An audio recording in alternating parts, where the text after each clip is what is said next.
What sets Triovest apart in terms of its approach to property management? A couple things come to mind. I mentioned that we third-party manage about 37 million square feet of office, retail, and industrial on behalf of our clients, but we're also owners of assets. We don't just think and act like an owner, but we are owners. So we try and bring that same level of care and diligence and strategic foresight to the assets that we third-party manage that we would with our own assets. You oversee property management across the country and Canada. How would you describe how you lead your team? Certainly a lot of it comes from my parents. I think part of it also comes for the incredible leaders that I've worked for and really demonstrated strong values and integrity. They always do the right thing. And they've made me believe that my perspective matters. I try to emulate that, lead with my company's values in mind. At Triovest, where we are guided by our core values, and I talk about it a lot with my team. Those are teamwork, result, integrity, and owning it.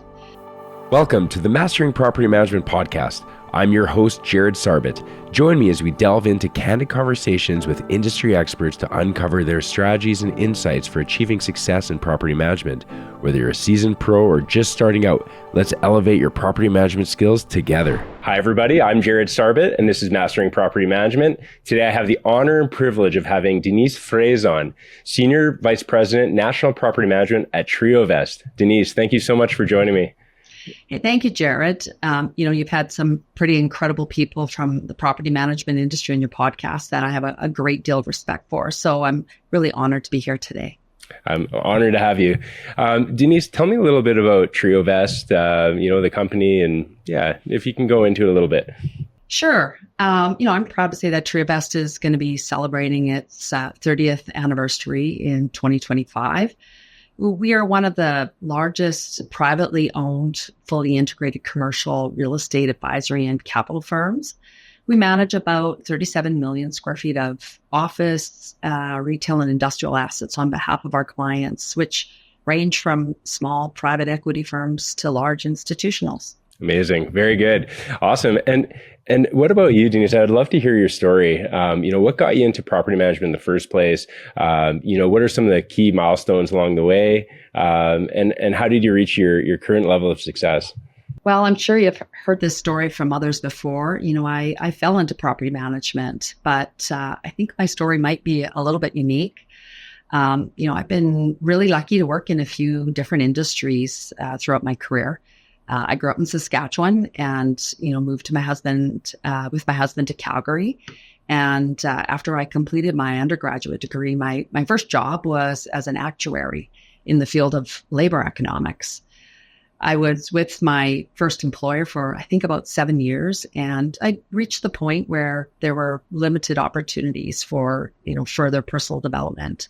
And, at that time in the city of Calgary, most of the positions, for someone with my kind of skill sets was in the energy industry.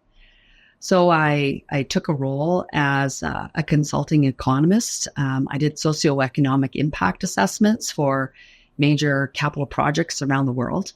And I'll admit it was a lot of fun. And, I certainly learned a lot. But I really wanted to work for a company that I could establish some roots. Be part of a team that, not only kind of took the recommendations of experts, but also, made those decisions and implemented them. And I wanted to have a positive impact on the company's culture. So I took a role as a manager of environment and operations for the Canadian Association of Petroleum Producers. That was probably one of my most favorite roles early in my career. I had an amazing leader, who continues to be my role model and mentor to this day.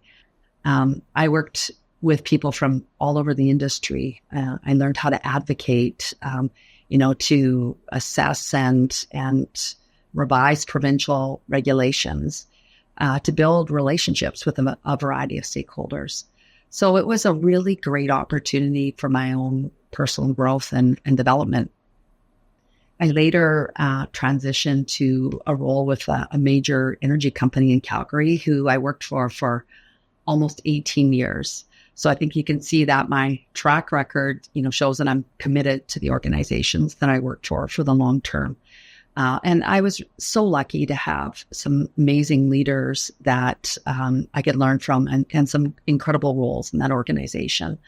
I started out in investor relations. I then moved over to country risk assessment, which gave me the chance to do some travel to countries that I may not have traveled to in my personal life and learn about some amazing cultures. Then I was part of a really small group that started our sustainability team.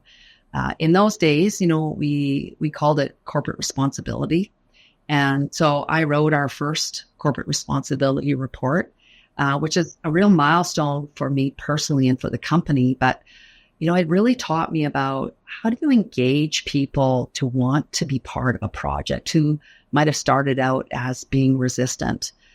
So I really, really learned a lot in that process.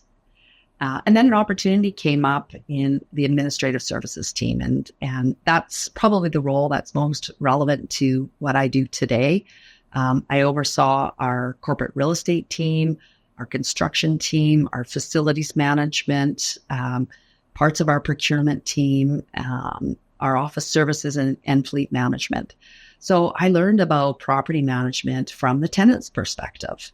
And I had some customers working in the energy industry with very high expectations. And so, service delivery to ensure business continuity was critical in my role.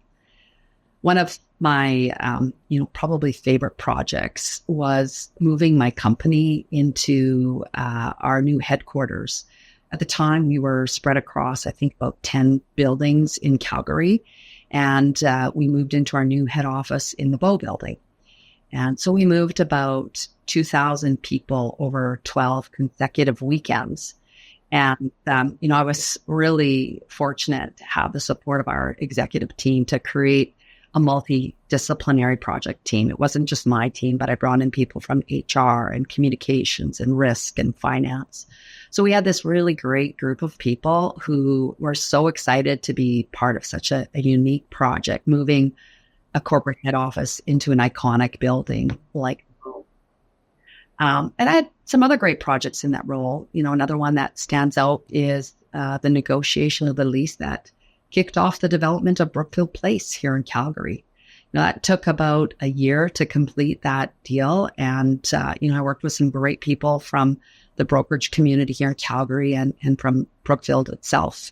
So, my company later moved me into a few different roles in the organization that I think, in hindsight, the change was challenging at times, but, I think it really helped me to expand my perspective and to develop some new skill sets. So I led a business transformation process for our downstream business unit. That took me a little bit back to my roots in economics because I had to help them develop their business strategy and implement some pretty cool capital decision-making processes.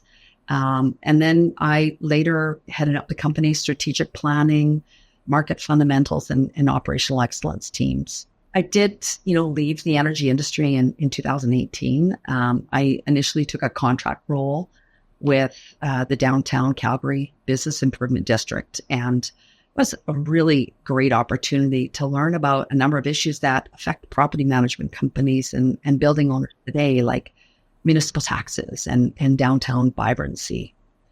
And then later I was recruited to join Triovest, and I started out heading up their Western Canada property management team. And then last year I expanded into a national role overseeing the company's property management platform.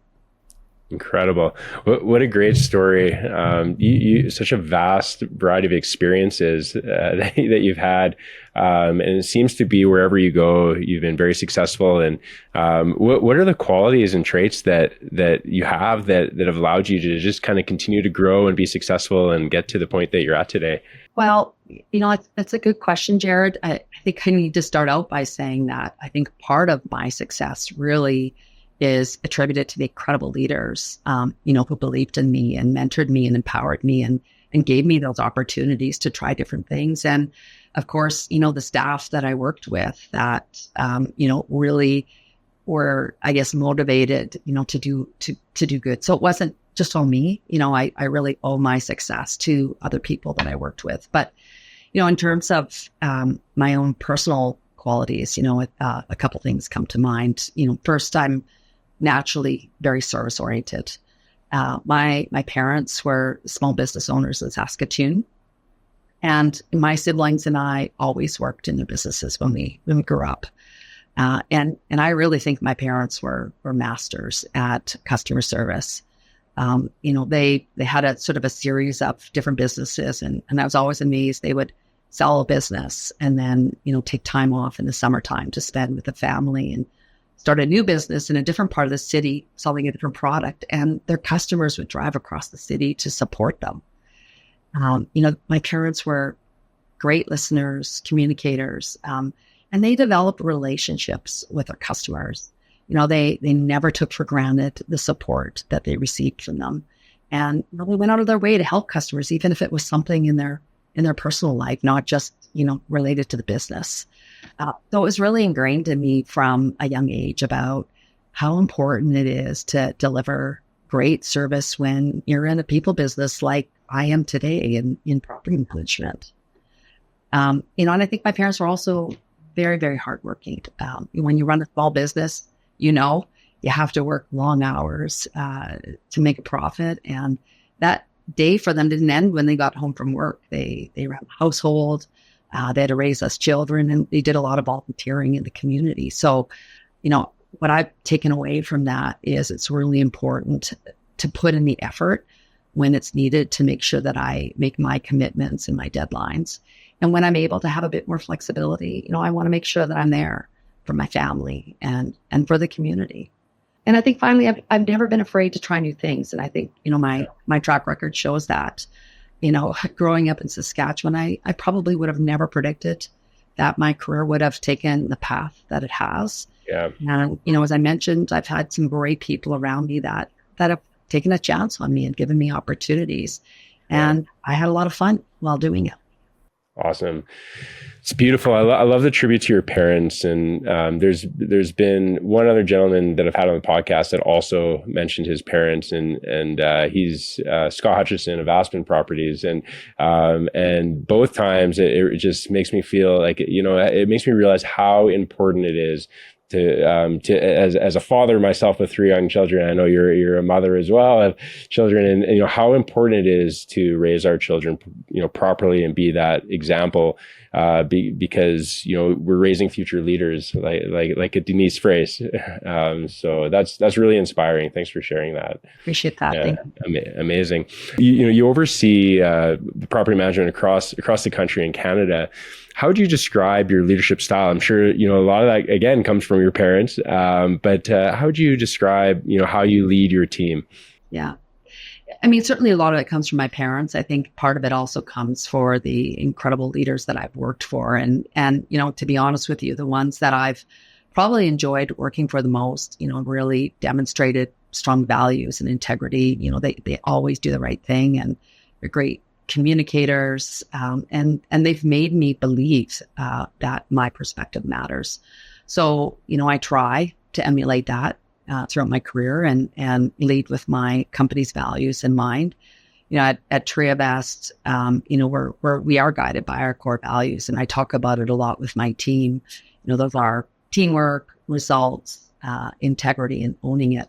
So I really try and foster that collaborative environment where they all feel empowered to deliver results. And when things don't go well, we need to be transparent about that and take accountability for it. I think another part of my style as a leader is really to be involved in recruitment. I really firmly believe that culture is going to be one of the best ways that leaders can recruit and retain staff. So, by my nature, I'm very curious. I really enjoy working with people. And when I moved over to Triovest, I was really eager to take on this role. And it was certainly easier when my team was smaller, but, I spent time with every single person individually and tried to get to know a little bit about them. Things like, where did they grow up? About their families, their education, what do they love to do in their free time? Because I really think that history, that personal history, and their interest really informs, who they are in the workplace. And, so when I travel across the country to the different cities that we operate in, I always try to make some time between, meetings with clients and colleagues to spend time with the team, tour the assets, ask questions about the properties, seek their input on things that we're working on, and of course, thank them for their work and show them that I value them. So that's a big part of who I am as a leader. I really take the time to get to know them and care about them.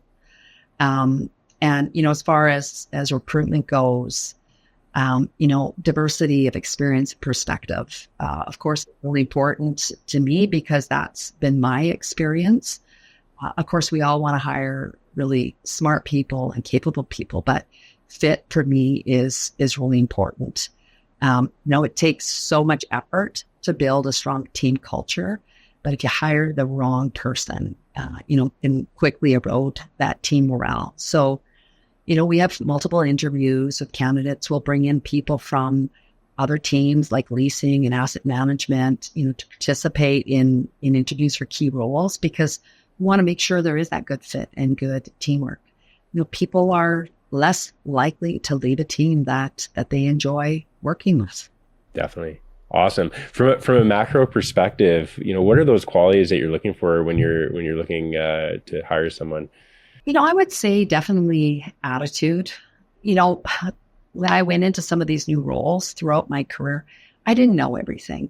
And so being vulnerable, being willing to ask questions, being excited and engaged and want to learn and help to, advance the company's interests. Those are things that are really important to me. One of my first jobs that I got at that energy company, I had a meeting with the CEO when probably it was part of the third interview. And, he said to me something that's really stuck with me throughout my career, that he could teach me to be a geologist, but what he can't teach me is to build relationships and to be able to communicate well and to really be inspired and motivated to move the company forward. So that's something that's really kind of stuck with me throughout my career. Amazing. Yeah, you can't coach that attitude point, right? Like it's much harder to coach, that's for sure. So yeah. For sure it is. And I'm really proud of my team, Jared. I've been here about 5.5 years and we have had some transition as, new leaders come in and sometimes want to make sure that they bring in people who are, similarly motivated and inspired. And so we do have a great diversity of experience and perspective. And, I really rely on my staff and I trust them and I know that they care about the tenants and the assets that they manage. Mm-hmm. The managers that I've spoken to that work with you at Triovest certainly speak very highly of you. So, yeah, definitely. Awesome. So, you have a really impressive educational background, including an MA in economics from the University of Calgary, a BA honors in economics from the University of Saskatchewan, and just recently you earned your associate broker's designation from the Real Estate Council of Alberta. How has this diverse education shaped the skills and expertise that you bring to Triovest today? That's a really good question. I think my economics background and the work that I did overseeing the strategic planning and market fundamental teams at the energy company, has really given me a solid foundation in business management, planning and accounting. And I, have a personal deep interest in that broader perspective on sort of the national and provincial economies from that economics upbringing. And so I look at, micro and macroeconomic indicators, and I think it gives me some good insight, into what's happening in the real estate and the development industry and also the industries that a lot of our major tenants operate in. At every real estate forum, I make sure I'm, there before the chief economists speak, and I'm one of the groupies that taking notes and really listening intently to what they have to say because it's part of my academic background. In comparison, my associate brokerage license is a lot more technical in nature, and it's really specific to the fundamentals of property management and commercial leasing. So, in Alberta, to be eligible to pursue that license as an associate broker, you first have to hold, licenses from RECA, which is our Real Estate Council of Alberta, in 4 separate disciplines: property management, commercial real estate, residential real estate, and rural real estate. Once you have all of those 4 licenses and you have 2 years of work experience, you can seek approval from RECA to now take the program to get you the associate broker's license. So this is a lengthy commitment. But I think, through these programs, I've really gained a good understanding of the standards of conduct for licensees and businesses that hopefully helps to promote the integrity and confidence in our industry.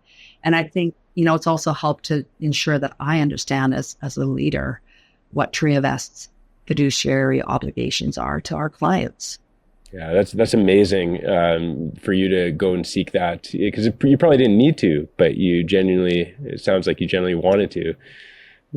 Yeah, I think that's a fair assessment. I think, I'm probably a lifelong learner, and, I wanted to make sure that I was able to deliver the best service, to my team and to our clients. It's amazing. Very good.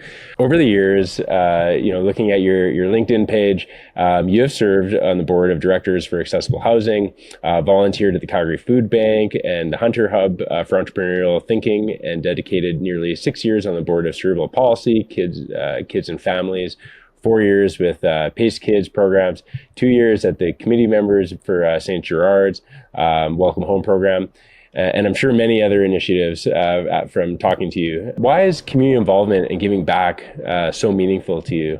Well, I think there's kind of a couple of factors involved. I mentioned about my parents being really involved in our local community. They weren't only generous with their time, volunteering wherever they could, but also financially supporting those that need help. And so from an early age, my parents always brought my siblings and I along to volunteer at various events, in our community and at church. I think in probably grade 3 or 4, my mom, literally stuck up my hand when there was a request for someone to play the organ at my church. And that was a volunteer activity that lasted about 12 years until I moved to Calgary. And, I actually really enjoyed it because I was able to do that alongside my sister and one of my aunts. But in terms of why is giving back to the community important to me today? I've been blessed with 2 beautiful children that I'm really proud of. My youngest has cerebral palsy. And so I've been incredibly lucky to be supported by an amazing group of parents, who are experiencing some of the similar challenges and with incredible care from the Alberta Children's Hospital, Cerebral Palsy Kids and Family, and many other organizations who've helped my husband and I, work through can be challenging raising a child with special needs as they progress through to adulthood, as mine now has. The best way that I could think about thanking all those people who really made a difference for my family is to step up and to volunteer on the board of a few different organizations that support people with mobility and related challenges. Admittedly, it's been a busy year with finishing my associate brokerage license. As you mentioned, I just finished my second term, which is 6 years on the board of accessible housing. That's an amazing organization that, has a mandate to open doors for people with limited mobility, and it really wants to enhance the dignity by providing accessible housing that's not only appropriate but affordable. So, after finishing my second term, I decided to take the summer off from volunteering to focus on moving my family into our new home, and I'm actually now in discussions with a couple of other nonprofits to see whether there's an opportunity for me to help them. Wow. That's amazing. Super inspiring. Yeah, I definitely. I often think about how I want to get involved in the community, and as our company, we do try to as much as possible, and it is so important. And I really appreciate all that you do to give back. And regarding your daughter with cerebral palsy, I've been talking to a couple gentlemen, Marco and Nabil, two gentlemen that are really at the forefront of helping accessibility in really throughout the country. Nabil has a software that helps people that are in wheelchairs find properties that are accessible, wheelchair accessible. And Marco in BC is a big advocate for the cerebral palsy movement, and so I'm excited they're coming on my podcast. Awesome. I know Nabil Weld. He's an amazing individual, and I've been talking to him about his app Pedesting, which essentially is an indoor Google app for wayfinding for pedestrians of all abilities. Yes. Yeah. Special guys. I'm really excited to have them on. And when we were at BOMEX recently, it was really nice to see how much focus and emphasis there is on supporting that community. And I didn't realize how much of a need it was until I was speaking to those gentlemen, and there's a big need for it, and I'm excited to see. I feel like people are getting it now. We're going in the right direction, that's for sure. So we have a long way to go, though. I mean, there are very few residential units that are affordable and accessible for people with mobility challenges. So there's a long way to go, and I'm hopeful that there'll be more developments coming up in cities across Canada. Amazing. Very good. Thank you for that. What sets Triovest apart in terms of its approach to property management? Can you highlight some of the core principles and philosophies that guide Triovest in managing properties effectively? A couple things come to mind. I mentioned that we third-party manage about 37 million square feet of office, retail, and industrial assets on behalf of our clients, but we're also owners of assets. So, we don't just think and act like an owner, but we are owners. So we try and bring that same level of care and diligence and, strategic foresight to the assets that we third-party manage that we would with our own assets. Another thing I think that really sets us apart, relates to how we network across our company. Last year, Triovest reorganized its property management team, and we created a national platform versus having an East and West platform. And so the goal with that reorganization was to ensure that, we're consistently delivering and implementing best practices across all the regions that we deliver and deliver that same level of service. So to do this, we established a property management steering committee. We call it the PMSC. And so my entire leadership team and some of the discipline leads are on this committee. We also have a number of their staff from across the country that participate in 5 different subcommittees. One is related to tenant engagement. We have one on operational excellence, one on service innovation, which kind of looks at new technology. We have one related to construction, and we have one related to training and education. So each year, each of those subcommittees has representation from every region that we operate in.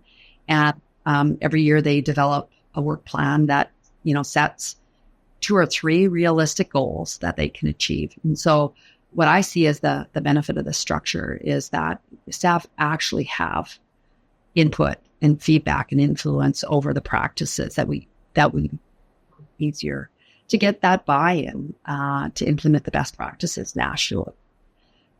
Second thing is we're able to train and educate every one of my staff on any new practices or workflows, whether it be directly related to property management, or maybe there's some new accounting or IT workflows that we need to implement. We have that committee that helps to foster that training across the company. And then we also, I think a great benefit of this is the networking that we see across my team. I'm always hearing about a property manager from Edmonton reaching out to a property manager in Toronto.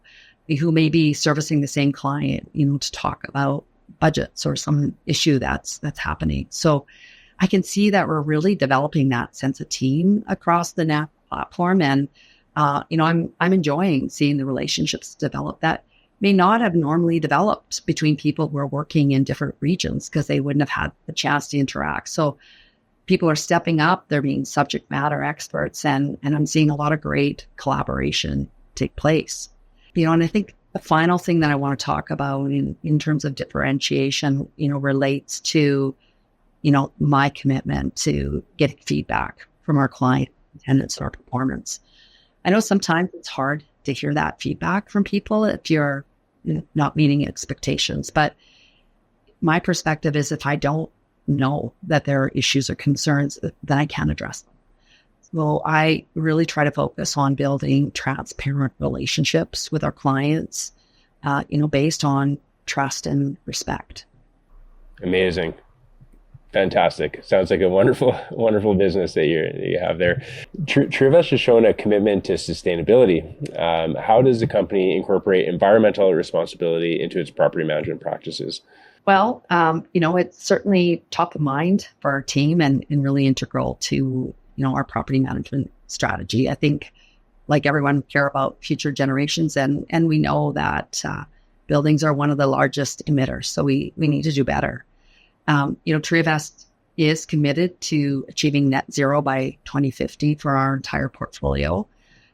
We have an interim goal of a 50% reduction in our GHG emissions for our office portfolio by 2030, compared to a 2019 baseline.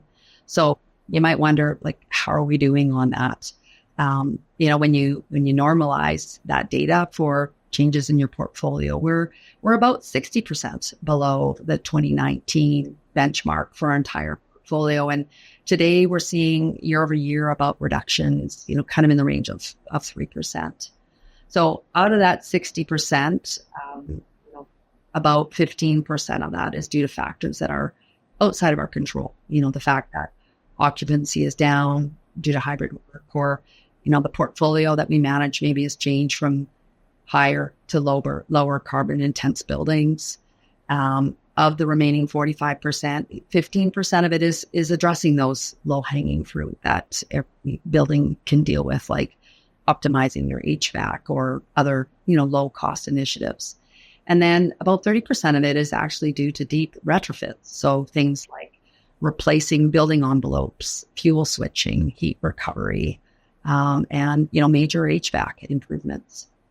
So I see that we're making great progress on the office side. It's going to be a bit harder, admittedly, to close the gap on retail and industrial. And I think part of that is because we don't have as much control over utility consumption and data. And so, this is where it's important to work with our leasing team. Green leases are going to be really an important tool to help us get a little bit more control. So, it takes a village. There's a lot of teams that have a role to play. At Triovest, we have a sustainability team. We call it TSS. We have energy managers in each part of in each region, and they're involved in that capital planning process, which is really important to be proactive on capital planning. And they're also right in the buildings and working with our building operators and property managers. So they're looking at things like, what energy efficiency programs can we implement, water conservation, waste reduction? Is there smart technology that we can deploy to optimize equipment? And we're working on net zero transition plans. So once we establish that roadmap, we establish goals. So how we bring this down to my team is, I think we have a really important role in property management operations to drive that engagement with tenants around sustainability.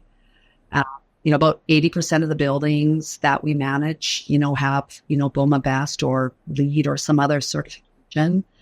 And everyone on my team, including me, have goals related to sustainability in our annual goals and objectives. And we set targets for each building. So we, can facilitate workshops and provide resources to our tenants. We can show them how they can help us to achieve our targets and even how they can meet their own sustainable goals. So, at the end of the day, it's the people. In fact, we're a people business. And I think, the people are the ones who are driving those initiatives that will benefit the environment and also our bottom line. Amazing. It's such a huge, it covers so many areas when you're trying to be sustainable, from the janitorial company, to the HVAC, there's so many different areas. There's so much to tackle there. I imagine it sounds like it's quite the big project, but clearly Triovest is really putting their minds to it. Yeah. That's awesome. It's important. And, it's important to be coordinated and to have good relationships with your clients who are also, trying to prioritize, right? There's lots of different areas where they can spend those capital dollars. So we need to make sure that we're helping them, assess what the opportunities are and, prioritize them. Awesome. In a constantly evolving industry, what trends or changes do you foresee shaping the future of property management? Well, we just talked about sustainability, so I won't focus on that one. But certainly our industry is rapidly evolving. Advances in technology, sustainability, and of course with COVID, we're seeing a change in our tenant expectations. So, one of the ones that I think is probably going to have a big impact on our industry relates to AI. I think we all have a sense that it's going to impact the real estate industry. I'm personally quite curious about what the impact will be. I think it's still early days and there's some really cool applications that are out there. But at the core of it, it's a people business and we're interacting with tenants, with vendors. We build relationships. We respond to tenant requests and provide service. So can AI provide that human touch that our tenants and our clients are looking for? People want to talk to people. So from my perspective, I'm excited about the opportunities, but I think early AI products and services, haven't yet shown that material return on value, allowing us to reduce our workforce or costs or increase revenue. But I do see in the future that it's going to really help us to enhance our operational efficiency, support decision-making. Maybe there's going to be different ways to engage with tenants and certainly leveraging data, which is what a lot of the current AI systems are doing, should make it easier for us to do predictive maintenance and energy management, and hopefully optimize the performance of our assets and improve our relationships with clients. But, I'm still a little curious about what potential opportunities AI will bring in and maybe some of the unintended consequences. So we have tried some pilots, and, these are some of the office buildings we manage have very complex buildings and operating systems. So we still need people right now to input the data. And so it'll be interesting to see as the tools and applications become more sophisticated. Our building operations teams are really going to have to continually upgrade their skills and to keep up. One of the other, things that I think is a really important trend, and maybe it's more optimistic hope, is I think our industry is going to have to start working together. We're going to have to put aside some of our competitors and work together on some of the challenges in the industry. I'm sure you've heard, you're at BOMEX, that, property managers across the country are hearing increasing concerns from tenants about safety, social disorder in around in their properties. It used to be just in the evenings and weekends, and now on weekdays and in public spaces. So these issues of homelessness and mental health and addiction, it's a tragedy. But these are complex problems that really is going to require a lot of stakeholders to work together, and government's going to have to play, a significant role in that. But I think the real estate industry needs to be at the table and part, because it's affecting our tenants and so it's affecting our business.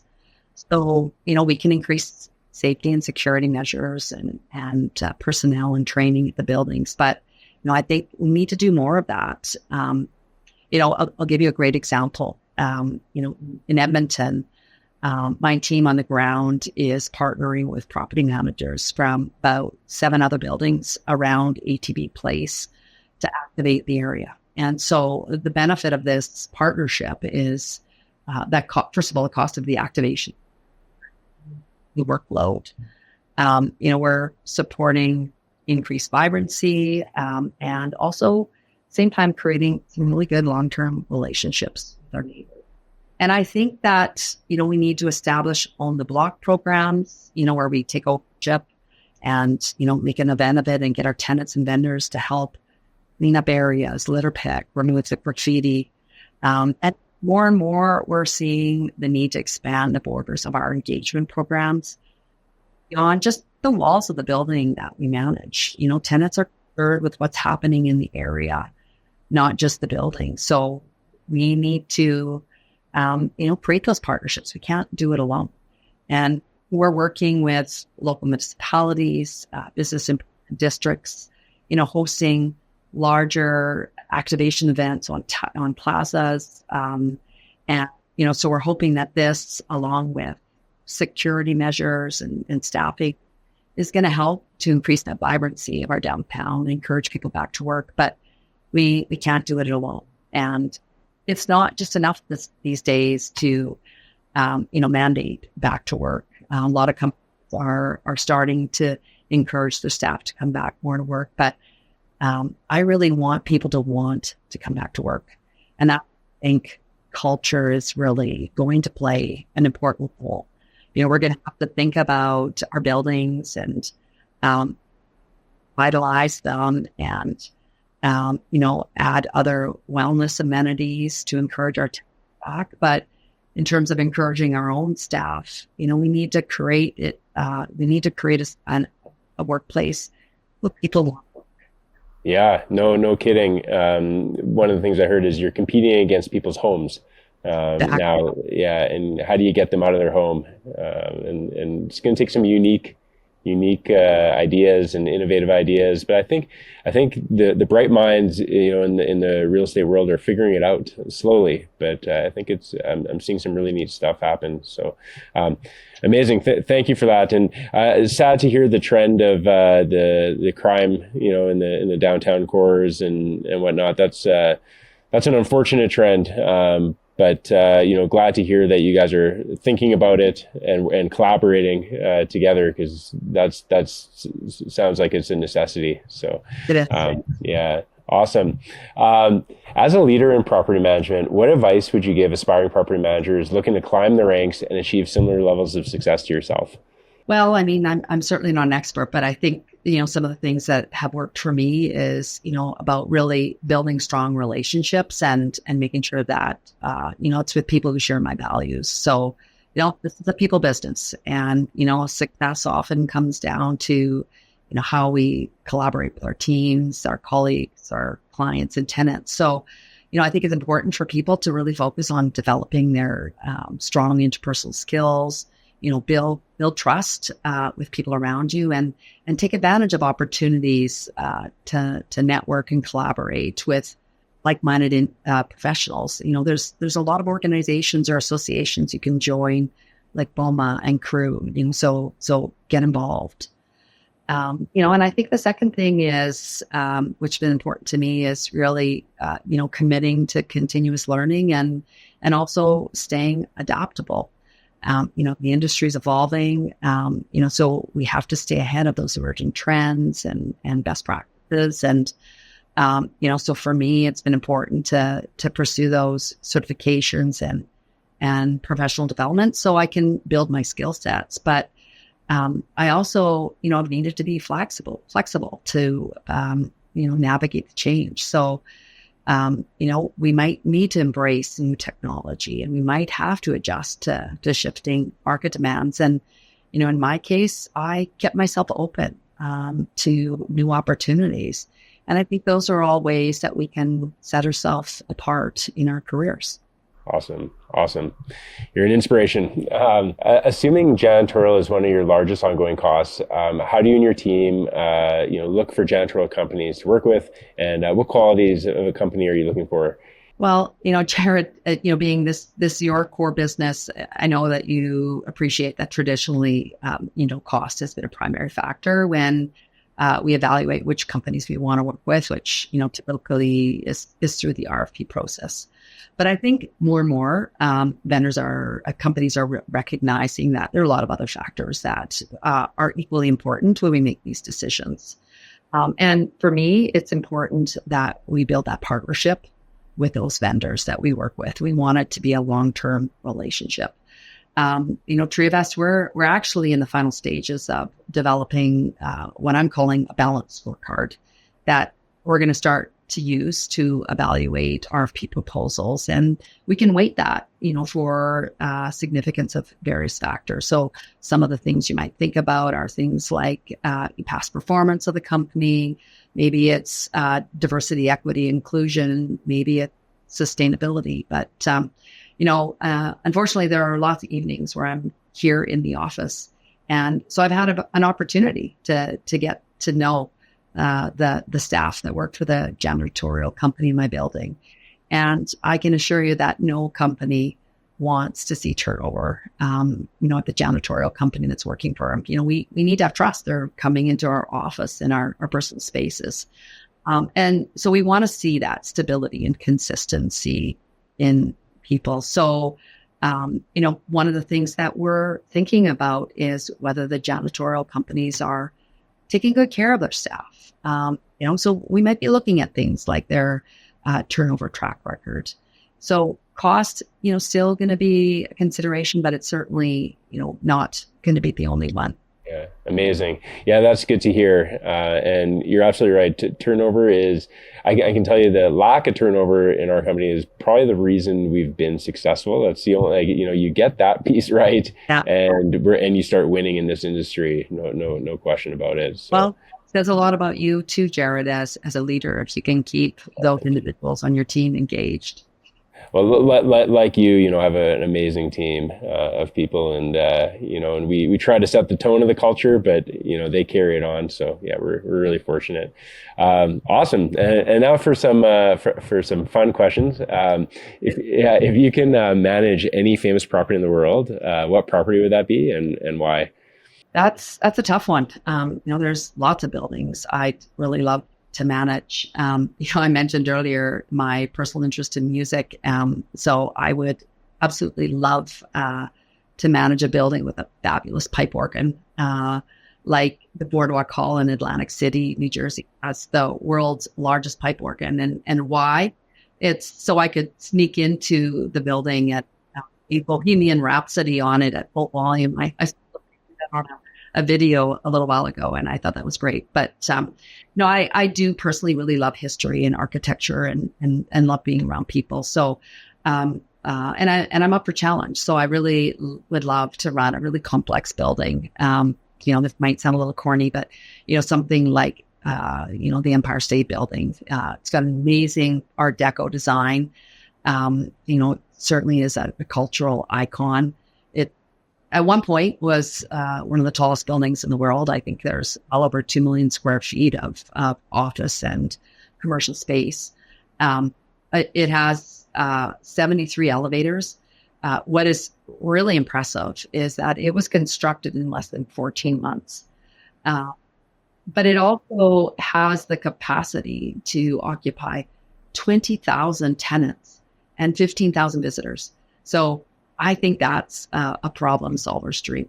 No kidding. That's, I love when I hear the answer being a really challenging property, because that really speaks volumes to who you are. So you're going right into the thick of it, the hardest property you can find. Yeah. No, that's awesome. 73 elevators? Unbelievable. Yeah. That's incredible. Yeah, amazing. And it just blows my mind that it only took him 14 months to build. I mean, today, like there's so much red tape. It would take years to build a property like that. So. There's probably some things we could learn from history. Yeah, exactly. Awesome. I love that answer. Finally, if you could recommend any book to fellow property managers, what book would that be and why? Well, I love to read. I read a lot of fiction, but to be honest, I've spent the better part of the last few years reading all of those volumes of course content to get my brokerage license.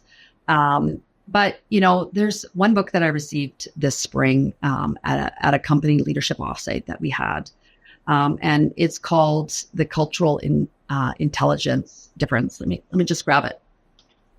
I know if you can see that, but it's by David Livermore. And, this book really talks about the importance of understanding different perspectives in this global economy that we live in, and really adjusting our behaviors as leaders, and really kind of drawing upon our cultural intelligence. And so it gives some advice on how you can improve how you manage and how you network. But there's actually an online cultural intelligence self-assessment, which I've taken, and it gives you immediate feedback on your current strengths and weaknesses, in terms of understanding, people's different perspectives and adjusting your behavior. And it provides some helpful strategies. So that is one book that I did manage to get through this year, aside from my real estate books. Amazing. That sounds like a really neat book. Is that something that you would give your team to and you could do the culture assessment together as a team, or it sounds like it'd be a very insightful, an absolutely great idea. And in fact, that part of what we did at our offsite. Wow. And it was a bit eye-opening, right, in terms of where we all fell when we did that assessment, where we all landed in terms of our personal strengths and weaknesses. So it's a good way to think about how you work with people and why people behave the way they do. Amazing. I'm checking it out. Thank you. Putting it on my list. Amazing. Well, thank you, Denise, so much for coming on. I've really enjoyed getting to know you over the last few years, and you're just such an inspiration and a leader in our industry. So to have you on is truly an honor. And I can't wait to see where you continue to go and take Triovest to the higher heights. And if people want to connect with you, is the best place LinkedIn or? That's probably great. I probably don't get on as often as I should, but I'm always happy to connect and engage with people for sure. Amazing. Thank you so much. Really appreciate it. Thanks for the opportunity, Jared. I appreciate it. My pleasure.